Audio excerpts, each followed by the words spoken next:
करो स्टार्ट ना थोड़ा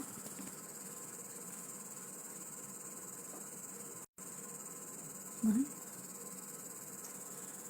लेकिन मैं क्यों लिख रही हूँ? आप सभी मनोभावों को इंदिरा त्रिवेदी का प्यार भरा नमस्कार। और सबसे पहले मैं धन्यवाद देना चाहूँगी त्रिलोकनाथ जी पांडे जी को, जिन्होंने मुझे यह मंच प्रदान किया। मैं कहानी सुनाने जा रही हूँ। मेरी कहानी का शीर्षक है, मेरी पहली कहानी है मिठाई वाला। गली के नुक्कड़ पर रामलाल हलवाई की एक छोटी सी दुकान थी। बहुत ही स्वादिष्ट समोसे, कचौड़ी और मिठाई वगैरह वो बनाता था। लिहाजा मेरी आवाज़ आ रही है?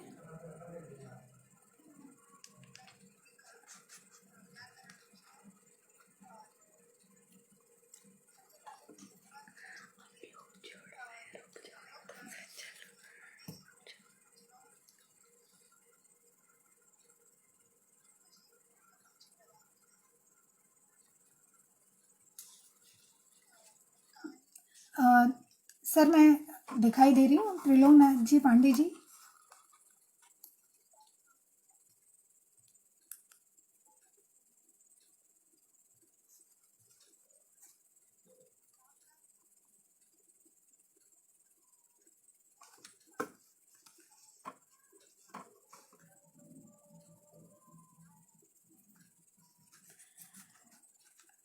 आप सभी को नमस्कार। अभी शायद लोग जुड़े नहीं हैं।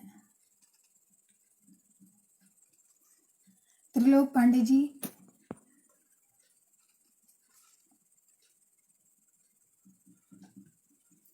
जी सर।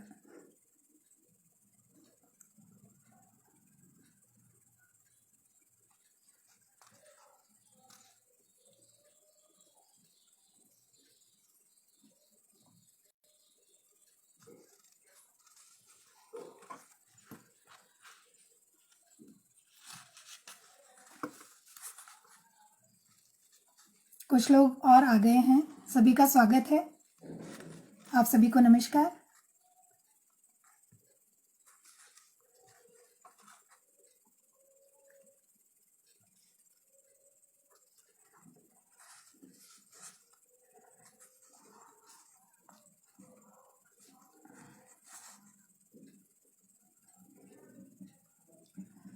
शालिनी वर्मा जी, नमस्कार।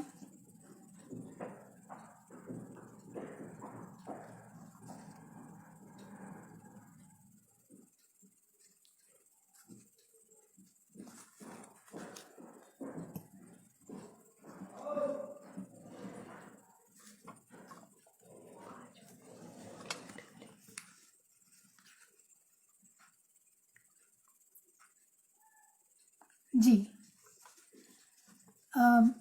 मेरी पहली कहानी का शीर्षक है मिठाई वाला। गली के नुक्कड़ पर रामलाल हलवाई की एक छोटी सी दुकान थी। बहुत ही स्वादिष्ट समोसे, कचौड़ी और मिठाई वगैरह वो बनाता था। लिहाजा उसकी दुकान भी खूब चलती थी। उसके दो बेटे थे, दोनों ही पिता की तरह मेहनती और व्यवहार कुशल थे, पढ़ने में भी होशियार। रामलाल चाहता था कि उसके बेटे पढ़ लिख कर उसका और खानदान का नाम रोशन करें। बड़ा बेटा पिता के काम में ही हाथ बटाना चाहता था, लेकिन छोटा बेटा ऊंचे पद पर नौकरी करना चाहता था। धीरे धीरे समय बीता। रामलाल की छोटी सी दुकान की जगह मेन मार्केट में बड़ी सी होटल बन गई। बड़ा बेटा हमेशा की तरह पिता के साथ कंधे से कंधा मिलाकर काम करने लगा। रुचिका शर्मा जी, नमस्कार। छोटा बेटा तो था ही होशियार, वो हायर एजुकेशन के लिए विदेश चला गया। धीरे धीरे समय बीतता गया, आखिरकार वह दिन भी आ गया। रामलाल आज बेहद खुश था। उसका छोटा बेटा विदेश से पढ़ाई पूरी करके वापस अपने देश लौट रहा था। उसके स्वागत की खूब तैयारियां चल रही थी। तभी रामलाल और उसके बड़े बेटे को अपने बिजनेस के सिलसिले में शहर से बाहर जाना पड़ा। बहुत ज़रूरी था, इसलिए घर के और लोगों को छोटे बेटे के स्वागत की तैयारी का जिम्मा सौंपकर वे दोनों दूसरे शहर चले गए। बेटा विदेश से लौटा, खूब स्वागत सत्कार हुआ। पूरा खानदान, दोस्त, नाते रिश्तेदार सभी आए, लेकिन पापा और भाई को न पाकर छोटा बेटा थोड़ा दुखी हुआ। लेकिन बिजनेस तो बिजनेस है, इसी के दम पर तो पिता उसे विदेश भेज पाए, यह सोचकर उसने इस ओर ध्यान नहीं दिया और अपने अन्य रिश्तेदारों और दूसरे लोगों के साथ खुशी खुशी घर आ गया और अपने अनुभव और खुशियाँ शेयर की। रात का करीब 2 बजा था। मोबाइल की घंटी से रामलाल की नींद टूटी। देखा घर से फ़ोन है। वह चौंका, इतनी रात को क्या हो सकता है। जैसे तैसे उसने फ़ोन उठाया। घर से उनके नौकर की आवाज़ आई, पता नहीं सारे घर के लोगों को क्या हो गया है बाबूजी, सब के सब अपना पेट पकड़े उल्टियाँ दर उल्टियाँ किए जा रहे हैं। घर में मेरे अलावा सबका यही हाल है, क्या करूं कुछ समझ नहीं आ रहा। रामलाल बोले, छोटू बिटवा कैसा है, उसे तो कुछ नहीं हुआ ना। फॉरेन वाले भैया का तो और भी बुरा हाल है। रामलाल ने तुरंत फ़ोन रखा और अपने बेटे को उठाकर चलने को कहा। सुबह सुबह दोनों घर पहुँचे। सारे रिश्तेदार और बेटा अस्पताल में भर्ती थे। रामलाल ने डॉक्टरों से पूछा तो पता चला कि सभी लोगों ने मिठाई खाई है। रामलाल ने तुरंत नौकरों से पूछताछ की, मिठाई कहाँ से मंगाई थी।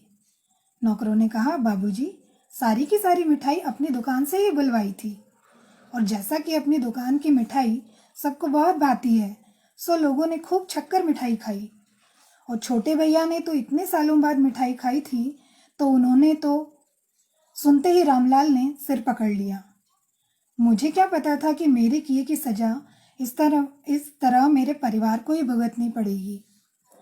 जल्दी जल्दी डॉक्टर के पास गया और पूछा, तो उन्होंने बताया सभी की हालत बहुत नाजुक है।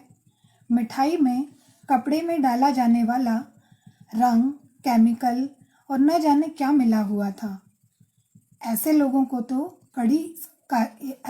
पर तो कड़ी कार्रवाई होनी चाहिए जो लोगों की जान के साथ खिलवाड़ करते हैं।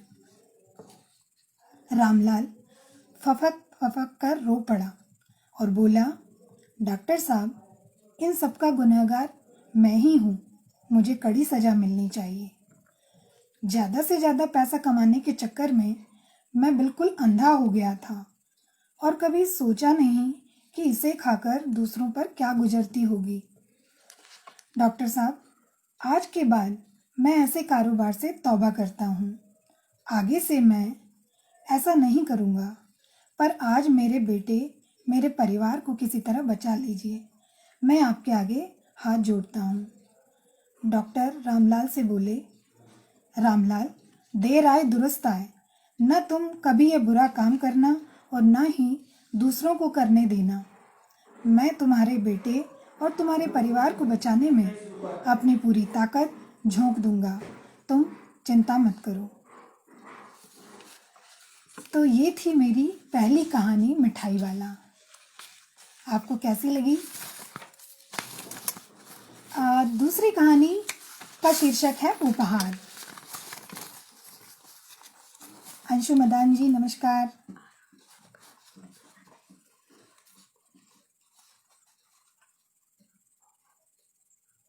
मैं अपनी दूसरी कहानी शुरू कर रही हूँ जिसका शीर्षक है उपहार।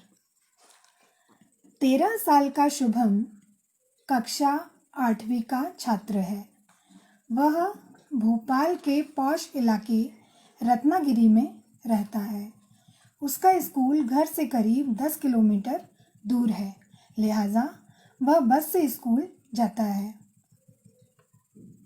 कॉलोनी से केवल शुभम ही नहीं बल्कि उसके कई दोस्त नीरव, आकाश, विपुल और सौरव भी उसके साथ स्कूल आते जाते हैं। शुभम को बस की खिड़की के पास बैठना बहुत पसंद है। वह रोज सुबह बस की खिड़की के पास बैठकर बाहर के नज़ारे देखता। बस के आसपास से दौड़ती गाड़ियाँ, सड़क के किनारे बने घर, दुकानें, आते जाते लोगों को देखने में उसे बड़ा मजा आता। इसी तरह आपस में मस्ती करते बतियाते हुए स्कूल जाना उसे बहुत अच्छा लगता था। ऐसे ही एक दिन खिड़की के बाहर देखते हुए उसे एक हम उम्र लड़का दिखाई दिया जो स्कूल का बस्ता कंधों पर लटकाए तेज कदमों से चला जा रहा था। शुभम उसे गौर से देखने लगा और अब तो रोजाना ही शुभम की नजरें उसे खिड़की के बाहर तलाशती और वह उसे नजर आ ही जाता। चाहे कितनी भी गर्मी हो, सर्दी हो या बरसात, वह लड़का स्कूल जाता दिख ही जाता। शुभम का मन करता उस लड़के से बात करे, लेकिन कैसे, वह अक्सर सोचता। एक दिन की बात है, स्कूल जाते समय रास्ते में बस का टायर पंक्चर हो गया। ड्राइवर ने बस सड़क के किनारे खड़ी कर दी और टायर बदलने लगा। आज शुभम के लिए अच्छा मौका था जब वह उस लड़के से बात कर सकता था, लेकिन जब उसने दूर तक नजरें दौड़ाई, वह कहीं नजर नहीं आया। शुभम थोड़ा उदास हो गया, लेकिन थोड़ी ही देर में वह उसे आता दिखाई दिया। शुभम की खुशी का ठिकाना नहीं था। वह उससे बात करने को उतावला था। उसके मन में कई प्रश्न थे जो वह उससे पूछना चाहता था। धीरे धीरे वह नजदीक आ गया। तभी शुभम ने थोड़ा डरते और झिझकते हुए उसे आवाज लगाई, सुनो। शुभम की आवाज सुनकर वह लड़का रुका और शुभम से बोला, तुमने मुझे बुलाया? हाँ दोस्त, मैं तुम्हें रोज बस की खिड़की से स्कूल की ओर पैदल जाते देखता हूँ। क्या नाम है तुम्हारा? अमित, वह बोला। तुम किस क्लास में पढ़ते हो? शुभम ने फिर सवाल किया। मैं शासकीय माध्यमिक शाला में 8वीं कक्षा में पढ़ता हूँ। अब तक उनके पास शुभम के और साथी भी आ गए थे। शुभम ने दोस्तों से अमित का परिचय कराया। तभी आकाश ने पूछा, तुम रहते कहाँ हो? अमित ने बताया, मैं रत्नागिरी के पास आनंद नगर में रहता हूँ। यह सुनकर गौरव बोला, अरे ये तो हमारी कॉलोनी के पीछे ही है, तुम वहीं रहते हो? हाँ। अच्छा दोस्तों, मुझे स्कूल के लिए देर हो रही है, मैं चलता हूँ, कहकर अमित वहाँ से चला गया। थोड़ी ही देर में बस का टायर भी ठीक हो गया था। सारे बच्चे फटाफट बस में बैठ गए। बस स्कूल की ओर रवाना हो गई। आज शुभम और उसके मित्रों के बीच अमित की ही चर्चा थी। आखिर में तय हुआ कि हम शाम को आनंद नगर जाएंगे। बच्चे दोपहर में स्कूल से वापस लौटे। शाम के समय रोजाना की तरह अपनी अपनी साइकिलें उठाई और चल दिए आनंद नगर की ओर। कॉलोनी में थोड़ा खोजने पर अमित अपने घर के पास ही मिल गया। अमित के पूछने पर सबने कहा, हम ऐसे ही तुम्हारी कॉलोनी देखने आए थे। अमित से बातचीत के दौरान पता चला कि वह बहुत ही होशियार लड़का है। अपने मजदूर माता पिता का बेटा है। स्कूल से दोपहर में लौटकर वह पिता के साथ मजदूरी करने जाता है और शाम को अपनी माँ के कामों में हाथ बटाता है। अमित से मिलकर सभी को बहुत अच्छा लगा। वे उससे बहुत प्रभावित हुए। कुछ दिनों बाद एक शाम सभी दोस्त इकट्ठे थे तो अमित की चर्चा चल पड़ी। शुभम ने कहा, तुम लोगों को ऐसा नहीं लगता कि हमें अमित के लिए कुछ करना चाहिए, उसकी मदद करनी चाहिए? नीरव बोला, हाँ मुझे भी लगता है कि हम लोग तो अच्छे घरों से हैं, हमें पॉकेट मनी भी मिलती है, लेकिन अमित को तो कितना संघर्ष करना पड़ता है। आकाश, विपुल और सौरभ ने भी उनकी हम, लेकिन हम कर ही क्या सकते हैं? आकाश बोला, लेकिन हम कर ही क्या सकते हैं? करना चाहें तो बहुत कुछ कर सकते हैं। हम सबको जो पॉकेट मनी मिलती है, अगर उसमें से हम कुछ पैसे जोड़ लें तो उसकी कुछ मदद की जा सकती है। तुम्हें कितनी पॉकेट मनी मिलती है नीरव? नीरव ने कहा, 200 रुपये। सबने मिलकर सोचा कि अगर हम 2-3 महीने अपनी पॉकेट मनी जोड़ लें तो हमारे पास इतना पैसा तो हो ही जाएगा कि हम उसे कोई ज़रूरत की चीज़ उपहार में दे सकें। सबने तय किया कि 3 महीने अपनी पॉकेट मनी हम जोड़ेंगे। 3 महीनों के बाद अब तक इन लोगों ने करीब 3,500 रुपये जमा कर लिए थे। फिर एक शाम वे रोजाना की तरह पार्क में इकट्ठा हुए और वे सोच रहे के लिए इन पैसों से क्या खरीदा जाए। तभी शुभम ने कहा, हम वर्मा अंकल से अपनी समस्या के बारे में बात करें। सभी ने कहा, हाँ हाँ, उनके पास चलते हैं। पांचों लड़के वर्मा अंकल से मिलने उनके घर की ओर चल दिए। वर्मा अंकल भी अपने बगीचे में पेड़ पौधों को पानी देते हुए मिल गए। बच्चों ने उन्हें सारी बात बताई और अपनी समस्या उनके सामने रखी। साथ ही बच्चों ने अंकल से मदद की रिक्वेस्ट की। वर्मा अंकल भी छोटे छोटे बच्चों की इस समझदारीपूर्ण बात को सुनकर बहुत खुश हुए और उन्होंने उनसे मदद करने का वादा किया। साथ ही यह भी कहा कि ज़रूरत पड़ने पर वे फाइनेंशियल हेल्प भी कर सकते हैं। वर्मा अंकल ने सुझाव दिया, अमित को एक साइकिल खरीद कर देना चाहिए। यह सुनकर शुभम खुश होते हुए बोला, अरे वाह, यह बात हमारे दिमाग में क्यों नहीं आई? तभी आकाश ने कहा, लेकिन अंकल, साइकिल लेने हम बच्चे अकेले कैसे जा सकते हैं? मैं हूं ना, परसों संडे है, मैं तुम्हारे साथ मार्केट चलूँगा और तुम चिंता मत करो, तुम्हारे मम्मी पापा को भी मैं समझा दूँगा। रविवार के दिन एक बढ़िया सी साइकिल खरीदकर बच्चे सीधे अमित के घर चल दिए।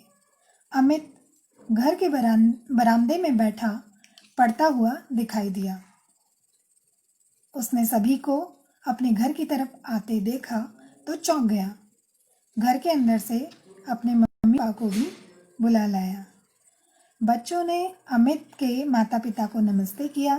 फिर अमित ने भी उनसे सबका परिचय कराया।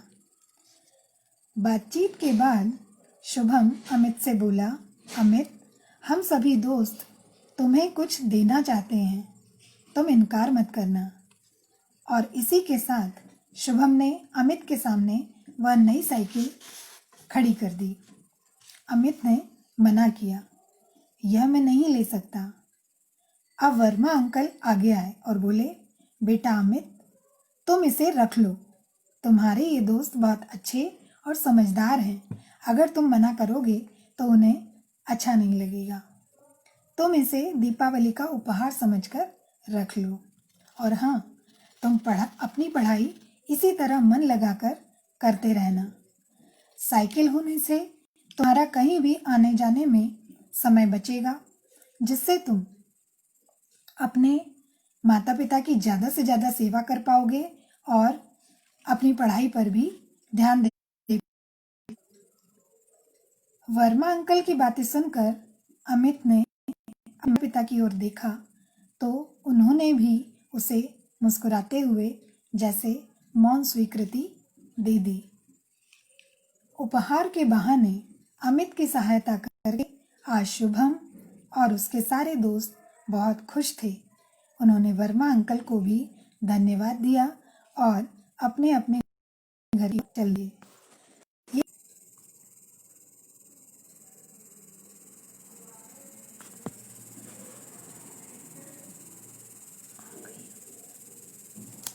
श्याम नारायण जी, नमस्कार।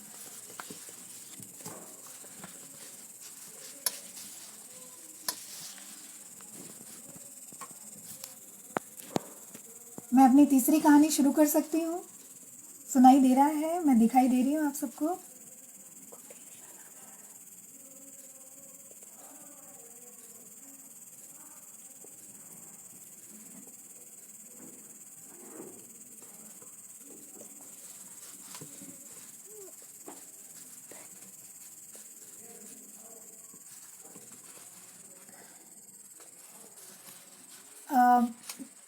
मैं अपनी तीसरी कहानी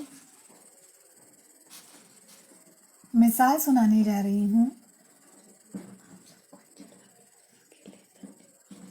आपको कैसा लग रहा है? मेरी कहानी आपको अच्छी लग रही है?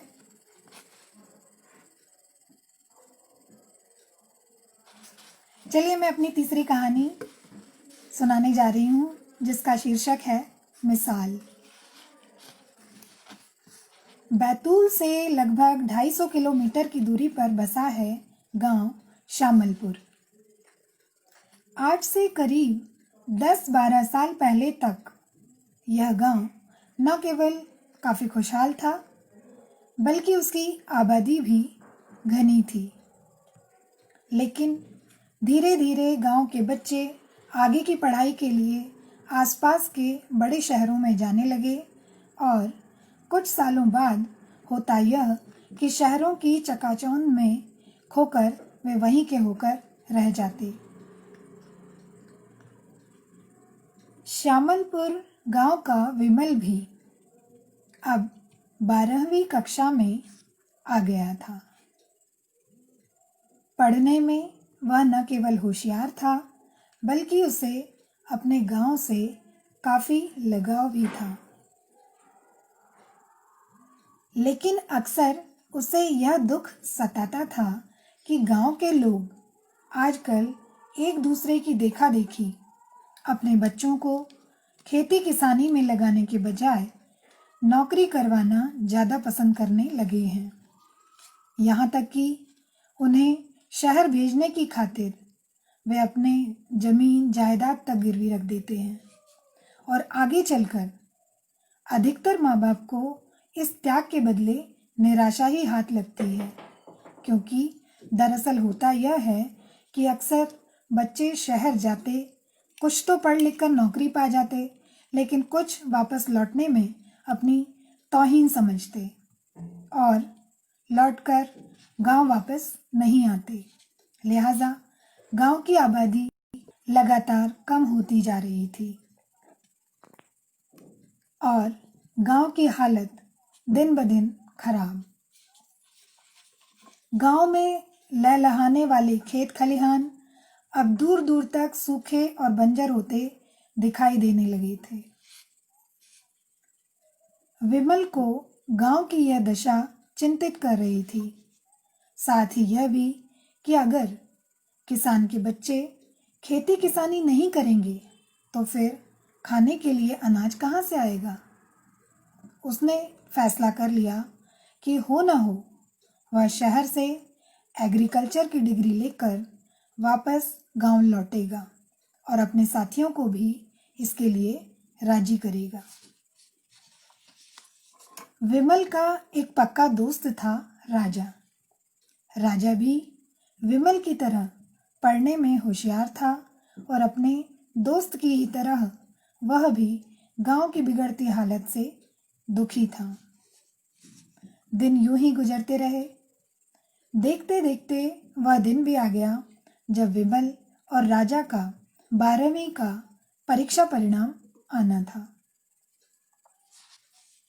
संयोग से उसी दिन विमल के पिता बाबू रामदयाल खेतों के लिए बीज लेने शहर गए हुए थे।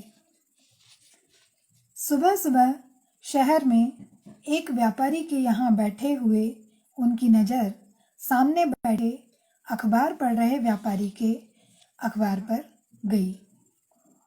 एक बारगी तो उनको अपनी आंखों पर यकीन ही नहीं हुआ कि विमल की तस्वीर अखबार के पहले पन्ने पर छपी है।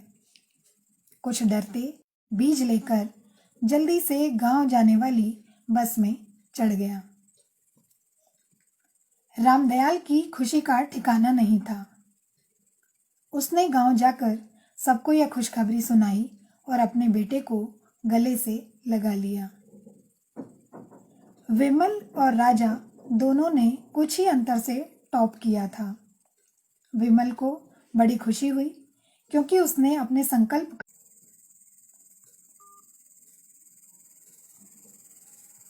अब सवाल था शहर के अच्छे एग्रीकल्चर कॉलेज में एडमिशन लेने का और खेतीबाड़ी से जुड़ी हर जानकारी को हासिल करने का, खासतौर से जैविक खेती के बारे में, क्योंकि वह रासायनिक खाद और कीटनाशक से क्योंकि वह जानता था कि आज के समय में जैविक खेती की कितनी आवश्यकता है। मौजूदा समय में खेतों में डाली जा रही रासायनिक खाद और कीटनाशक से लोगों में तेजी से बीमारियां बढ़ रही हैं। हालांकि शहर के अच्छे कॉलेज में दाखिला लेना आसान नहीं था, लेकिन विमल और राजा ने हर संभव प्रयास कर आखिरकार कॉलेज में दाखिला ले ही लिया। कुछ साल बाद दोनों कृषि विज्ञान की पढ़ाई पूरी कर अपने गांव वापस लौटे। अब उनके पास चुनौती थी अपना सपना पूरा करने की। उन्होंने अपनी बाकी बची जमीन पर खेती करना शुरू किया। पढ़ाई की वजह से उन्हें अब